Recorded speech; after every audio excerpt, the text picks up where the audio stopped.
Here for a primer. Yes, we are recording.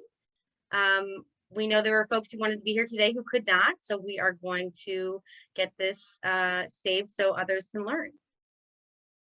So our Lobby Day primer, what, who, how, when, and why is what we're going to cover. The answer of where is the Capitol in Jefferson City, and we're excited to run through a variety of tips and what to bring and all of that. So I'm going to move to the next screen here.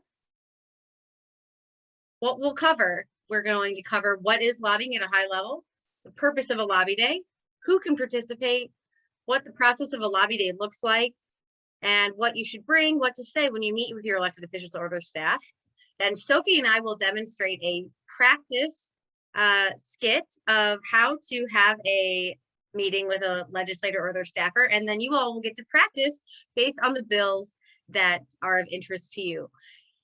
You all should have received an email from me either today or yesterday or maybe multiple times with fact sheets about the various bills that you'll have an opportunity to practice with, as well as talking points that you might be additionally interested in for those practices. Those will get shared in the chat later when we get to that point, but just wanted to remind you to look for that email and that those resources are there.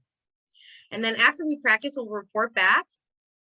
And then we'll share also the opportunity to actually lobby with MCE if you are so moved to do so. So let's get into it.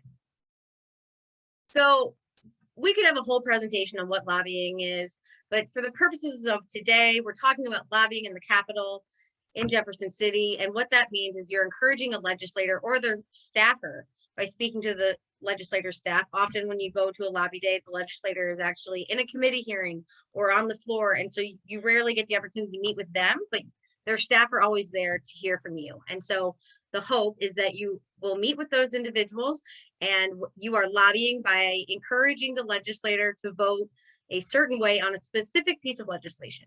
An example of this, if I was a farmer, I could be going into my legislator's office, speaking with their staff person, talking about the importance of House Bill 2720, which will be mentioned later today, and urge them to support this bill, vote in support of this bill to create a loan program for small scale fruit and vegetable farmers like me.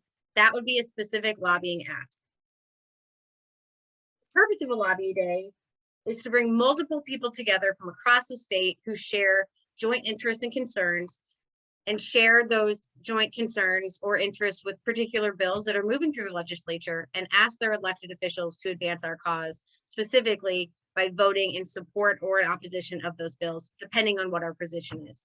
Who can do this? Any Missourian, typically those of voting age.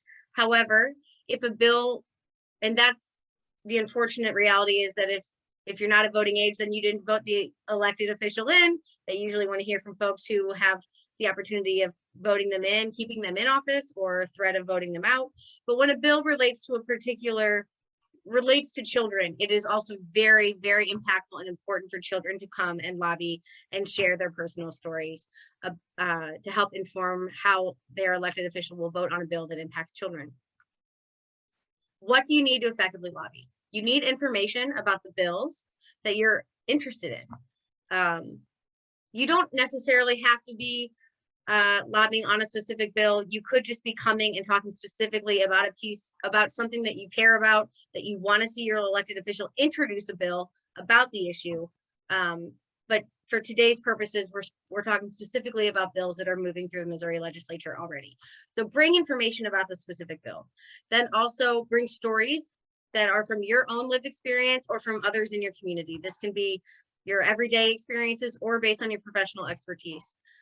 Also, if there are statistics that you can come prepared with about how many people would be impacted by this bill, or how many rivers are at risk, how many cases of a particular, like asthma rates could potentially increase if we allow a new, if we loosen regulations on power plants. I'm just coming up with examples as I'm going here, but having that type of data is really helpful.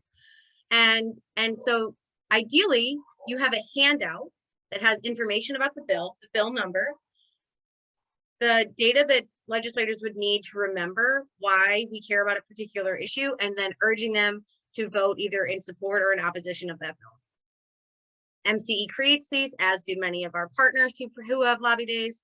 And so if you were to lobby with MCE or any of our partners, those would be made available to you. So what happens at a lobby day? I'm about to go through some slides with some visuals, but essentially we would all come together in the morning in the Capitol in a particular designated space. You would sign in with the organization just to make sure that we have everyone who RSVP'd, and that's important for getting you coordinated to go talk to the specific legislators that we have assigned for you. And then you get into these small groups, and small groups are based on geography. And in reality, you are often in a small group of folks who are not necessarily all from the same district, but maybe adjacent districts. So you can speak to the same concerns perhaps, and at least there are a couple people in a small group that can say as they walk into each office, yes, your boss, if you're talking to the staffer, your boss is my elected official, and I'm here to tell you about my lived experience. So the small groups get a lobby day packet that outlines who they're going to visit with, copies of the bill handout, and space to write how the meetings go. And I'm just going to skip the rest of this because I've got more exciting slides that outline all of this on the subsequent slides. So we're going to go there. So this is what it looks like in the morning of a lobby day. You come together. This is a partner of ours, Tim Gibbons with Missouri Rural Crisis Center. We were talking about protecting local control to protect small scale farmers from the impacts of industrial agriculture. This is from a few years back, but as you can see, we're all together. We've got our stickers, we've got our packets, we've got our handouts, and we're getting excited. This is an example of what a packet, a small group list would look like in a packet. So in 2018 or both years, 2018 and 2019, MCE had a good food policy lobby day. And we outlined, based on those who RSVP'd, we put people into groups where their legislators were the same. And then those individuals would see, if here I am, I'm in group 1, you can see my name, Melissa Vatterat. So I'm like, okay, I need to get together with Andy Ayers and Ed Smith, and we're gonna go visit Senator Sifton, Wheeland, Sater, Cunningham, and then Representatives McCreary, McGee, and Rowland. That's how that works. Also, during the beginning of a lobby day, we might be able to get a bill sponsor of a bill we support to come and speak to us. And that's what's happening here. Often legislators, if they're so willing to do so, they will come and thank us for being present, share their intel of how things are going, that week in the Capitol to help inform when we drop into our legislators' offices, particularly as it relates to the specific bill at hand that the individual sponsored, or just the overall climate. Sometimes the bill sponsors will give really useful tidbits. This had happened to me before, and I meant to say this on a previous slide, so I'm glad it's coming to me now. We had someone come speak to us, a legislator, and said that generally speaking, statistics resonate more with Democrats. Personal stories resonate. Let me better phrase that. Republicans are not as moved by statistics as they are by personal stories. So getting that kind of intel from a legislator can help us decide what we're going to prioritize when we walk in and drop into these offices and share information that we hope will compel the legislator to vote in alignment with our views and our concerns. These are some examples of what the fact sheets or otherwise handouts look like. Again, you have gotten the handouts that we put together for this event today, but this is what some of the previous have looked like. This is a handout from Sierra Club. This is, I think, actually relevant to this year. I should know that. I apologize. Yes, it is. And here's another one. So the small groups visit the legislators' offices, and they're the legislators who represent the folks in the small groups. Always remember to sign in, at least the people in the small group that are from that legislator's district. What I mean by sign in is they have a booklet sitting on the desk of the staffer where you write in your name, what time you got there, and your address, so they can see, oh yeah, this person is in our district. Great. And as I already mentioned, just worth noting that in small groups, you might be with people that aren't in the same district as you, but you guys are close, so you can speak to the same themes. And it's ideal that at least one person in the small group, and that's typically the case, it's rare that we would do it otherwise, that there's at least one person in the small group who can say to the legislator or their staff person, yes, I am your constituent. And a really important tip for these small group drop-ins, and so what I do want to make that clear, these are not scheduled meetings typically in lobby days. You are just popping into the offices, just introducing yourself, dropping off your handouts, and then moving on to the next legislator on your list in your packet. And so you're usually not there for more than 5 or 10 minutes unless the legislator or their staffer is really moved by what you have to say. Maybe they ask really informative questions, or they just want to keep hearing more about your story, which is really rewarding. I have found when they really are listening and are excited about what you have to say. I just wanted to bring up that when that's happening, it's important to rotate who speaks first so that everyone gets comfortable with introducing the group, getting practice talking about the bill that and the issue that you're concerned about. And that's part of why we're here today, is we wanted to get you guys comfortable with introducing bills rather than doing it for the first time in real time with the legislator or their staff person. And then, meeting with the legislator, of course, I've got this screen control that's blocking my heading, so I can't quite read that, but that's me, and I'm talking to a staffer. And it's really important to make sure that you share the handout, share the material, and be sure to make this explicit ask. You want to see if you can get a commitment before you walk out of the meeting or the office. As you can see, we're standing. We didn't have a meeting. I just dropped in. I came by with a few other people to talk about one of our bills. And then I asked if Representative or Senator so-and-so would support or oppose this bill. And if they don't agree, they very well will just try to avoid answering. If they say that they're unsure, it's always good to say, well, please let the legislator know that we're happy to answer any follow-up questions, and always say thank you, even if it's just for their time. And why do I say that? Because rarely, but sometimes staffers are like, oh, you guys again. And they don't really, they really just want to, shrug you back out the door. Always be polite, thank them for their time, even if it's clear that they don't agree with you. So the last thing is then to follow up. Like I was saying, follow up via email or phone call, designate someone in your group who will follow up, say, remind them, thank you so much for your time the other day. Just want to reiterate that we're really supportive of House Bill 2720. We really hope that you will support this bill. Please let us know if you have any questions, and then attach your handout that you already shared. The more touch points that you can provide for the legislator and their staff to see the talking points that you have, the better. Now I just have some general tips. Some of these I think I've kind of already touched on, but these are just really good tips for talking with legislators and their staff. Obviously, be prepared. That's why we're here today. We want to make sure that you feel comfortable knowing what to expect. And if you are going, and I should say, you don't have to lobby with an organization. You can absolutely go by yourself. So if you have a bill that you're really passionate about and you just want to go down to Jeff City, do your homework. Be able to tell the legislator or their staff what the issue is that you care about, how it works, how many people are impacted, how it's impacted you, talk about the specific bill, have that information. It's also really great to do homework on what your elected official has done in the past, where maybe you share common ground. So thanking them for, a past vote that has helped your area, where they've voted in support of something that you were really concerned about. Or maybe you have a broader common interest, you're both really passionate about the outdoors, or you have a child in school and your legislator is a former teacher. Find a way to, illustrate how you are connected and can share something in common, but don't fake it. Only bring things up that are true. And it's okay if there isn't anything necessarily there, but if you have something where you can establish common ground, it's a good thing to do. When it comes to the issue at hand, be concise, be specific, be clear,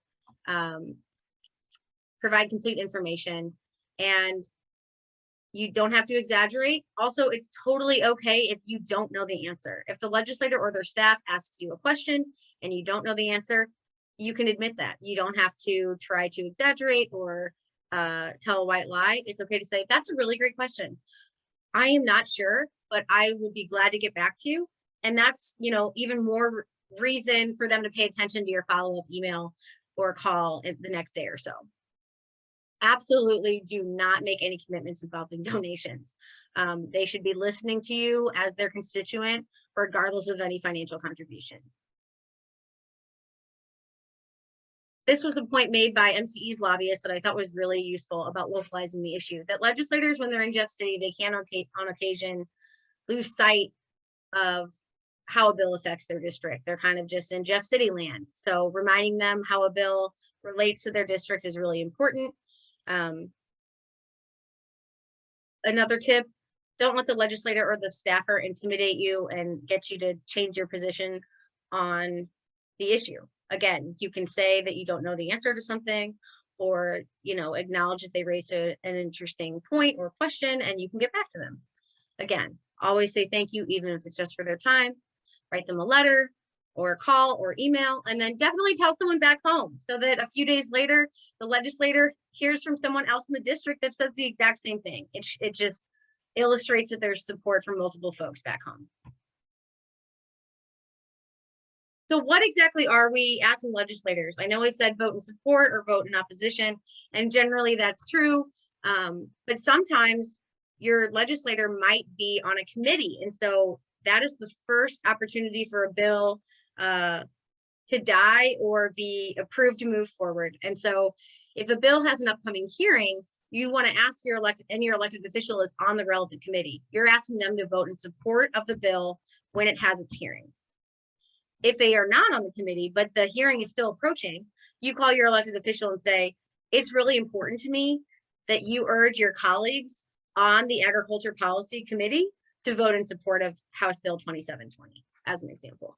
If the bill has already moved through committee and it is on its way to the floor, you're asking your elected official to vote in alignment with the bill during full debate on the bill. And so that is asking them to vote to allow the bill to move out of that chamber. So if it's a House bill and it hasn't moved out of the House yet and it's going to the House floor for debate, you're asking them to vote, in this case with House Bill 2720, you're asking them to vote in support of the bill, so then it can move on to the Senate.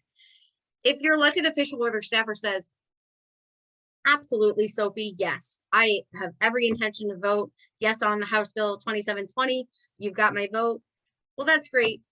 And you thank them genuinely and enthusiastically for that. But a lot of times, unfortunately, in this political climate in Missouri, especially when it relates to environmental issues are seen as divisive sometimes. So if you have a legislator who's a Democrat and they are like, yep, I'm on it, I'm definitely supporting the bill, remind them that we need them to do more than just vote yes. We need them to try to work across the aisle with their colleagues on the other side and encourage them to vote the same. When a lobby day occurs, a bill could have moved since last week. So always the morning of a lobby day, an organization who is coordinating the lobby day will let you know if the bill has already had its hearing and is it moving to the floor. And that will help you know, are you asking them to vote yes in committee? If they're not on the committee, are you asking them to tell their colleagues to vote yes? Or if it's moving to the floor, you're asking your elected official to vote yes on the floor. I'm going to be a staffer and Sophie is going to be a constituent. So I guess, Sophie, whenever you're ready, I'll just be, you know, taking notes over here until you decide to come over. Knock, knock. Hi there. Hi, my name's Sophie Watterson. I'm from St. Louis. How are you today? Hi, Sophie. I'm doing well. Thanks for coming by.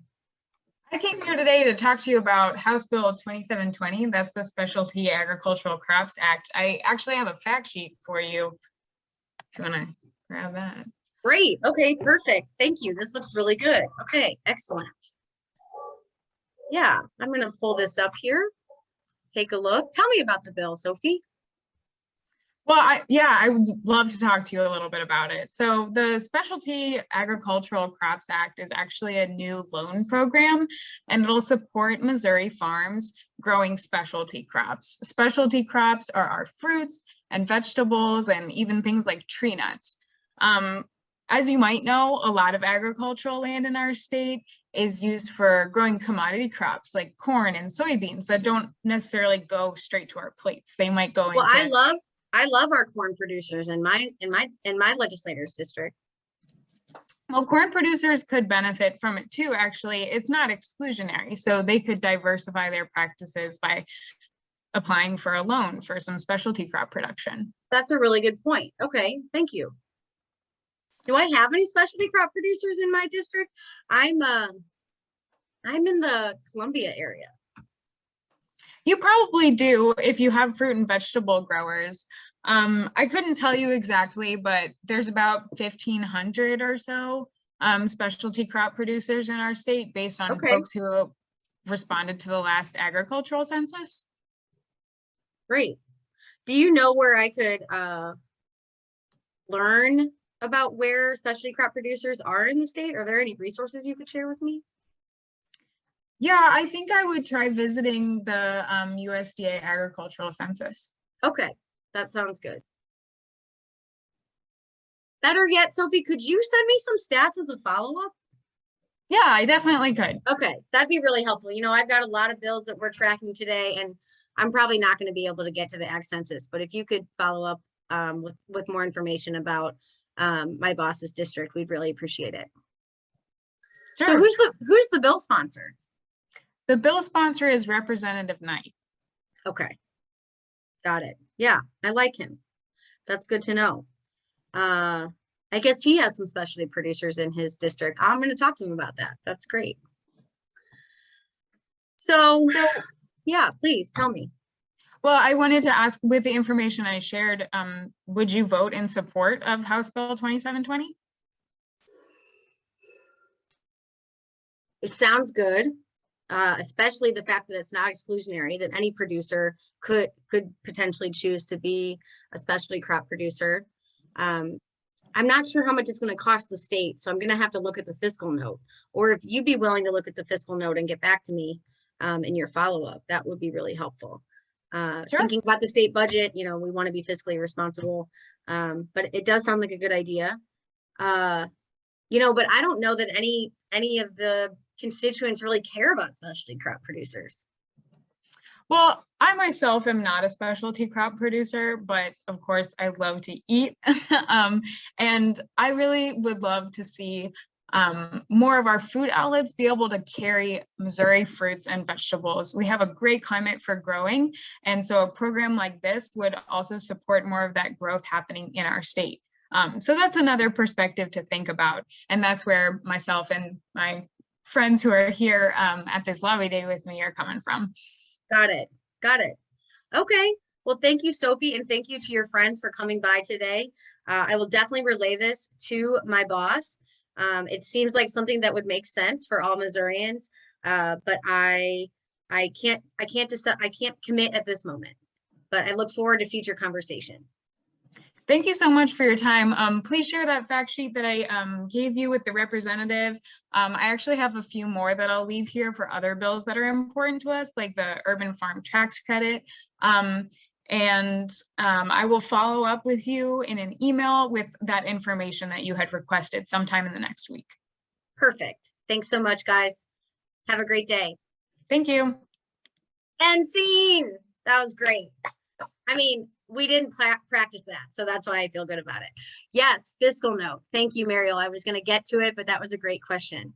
A fiscal note is when you look, if you go to a bill, the web page for any given bill, on the right-hand side, there's a link to read the actual text, the bill summary, and also a link to read the fiscal note. So, and that gives you it indicates how much like a new program would cost, or if they're cutting a program, how much it's supposed to save the state, and those types of things. Do you have to memorize facts? No. So that's a great question. So in addition to the handouts that, you know, Sophie shared the handout with me for House Bill 2720, we at MCE had also created some additional talking points for you all if you chose to lobby on this particular bill, and we did that for all the other bills too. So essentially, if you wanted to come in and you want to drop into a legislator's office, you would give them the handout, but you can have your own additional notes right with you to share. And so you could put them in your, if we were in person and it was a organizational, oh yes, thank you, Mariel, for reiterating those. If it was an organization-led lobby day, you know, you get your packet, but you could easily, if you did your homework beforehand, and ideally the organizations give you the handouts ahead of time so you're a little more prepared, but you can take your own notes and just have them with you for sure. And so what Mariel just shared has talking points that for all of the bills that I outlined previously. So everyone, I encourage you to open this. I mean it, please do. If you have the Google capability, the internet capability, click this link and we are moving. I'm going to go back to the presentation. And you may decide that you want that based on what your staffer asks you. There might be questions that can't be answered from the fact sheet, but are on the talking points document. Sophie, did you have something else?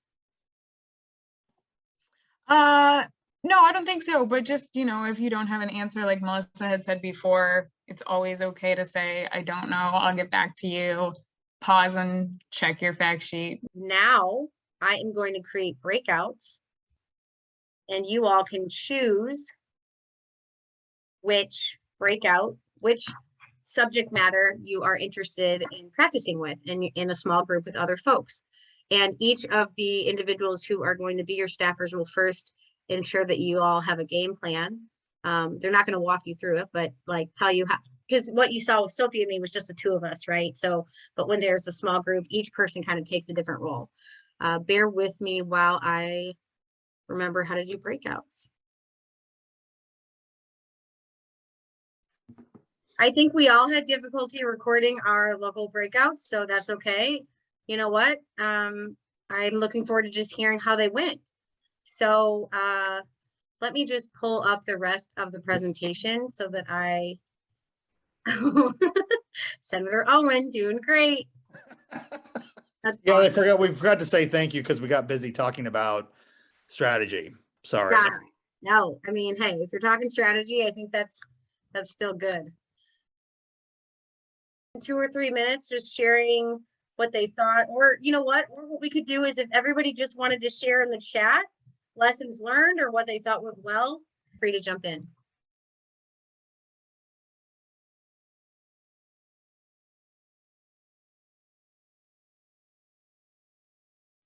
Good call, Grace. Yeah, I mean, it might not have been enough time, and even with the resources we gave people, we know you're all busy, and even if you'd gotten to read them all, they might not have had all the information people needed. So thank you for that. Thank you group is great. Okay, good.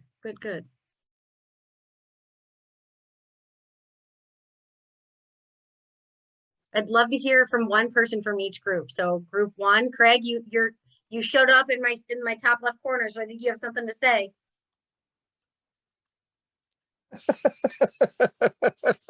All right.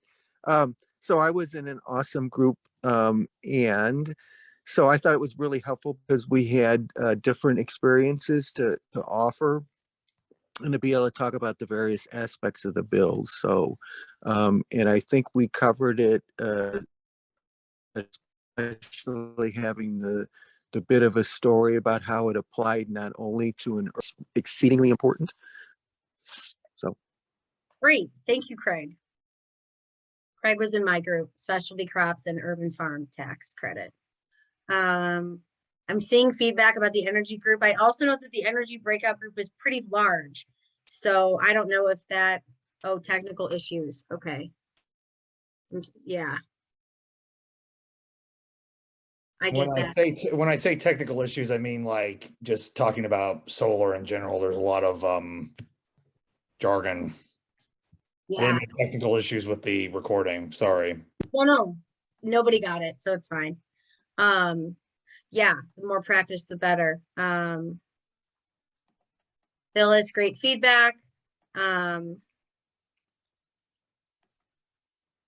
so am I understanding like, You know, Melissa. Go ahead, Craig. Yeah, I'm sorry. I was thinking about right sizing the group could be helpful though too, right? So if it's too big of a group, either no one talks or everybody talks over one another unless they really practice it through. But if it's a smaller group and you have these little stories you can add to one another, I could see where that would be beneficial, but I could see issues with a large group. Definitely. No, that's great feedback. And props to Mosia and Renew Missouri for recruiting so many people passionate about solar and renewable energy. In real practice, we would have broken that group into multiple groups. And so there would have only been, you know, no more than 5 people in a group. I do want to, so that people don't talk over each other, like Craig said, or people don't feel like they get to speak. I want to clarify Phyllis's idea here. So my hope was that this was somewhat of a practice, because these bills that we went over today are bills that MCE is going to be lobbying on next month. But am I hearing like maybe regrouping again? Would that be useful to those who wanted to participate? Is that kind of the question or the proposal? Seeing a thumbs up from Grace. Okay. Couple nods. Okay, good. That's really helpful. Okay, well, I can definitely set this up again so that we can do some more now that you have the information and you've kind of done it first, you know, you've done a practice. Now you're like, I imagine y'all are thinking about how you could have maybe done it better. I'm sure you guys were great, but the more practice, the better, right? So good. Glad to hear you'll have a primer, James, with your lobby day. Excellent. Okay, cool.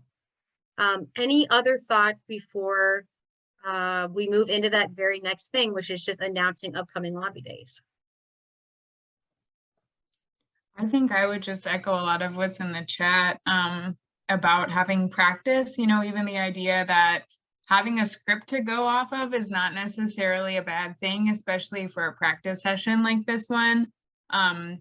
And it was also great to be in a group. I was in the hazardous waste group, you know, with folks and start to like share a little bit of background. Like people were really well informed about this and have personal experience, like in how hazardous waste is managed in Missouri, or how the brownfields program has been beneficial where they live, and also knowledge on how this bill is much broader than that, which are some of the, you know, those were some of Representative Waterson's questions were focused on the brownfields program.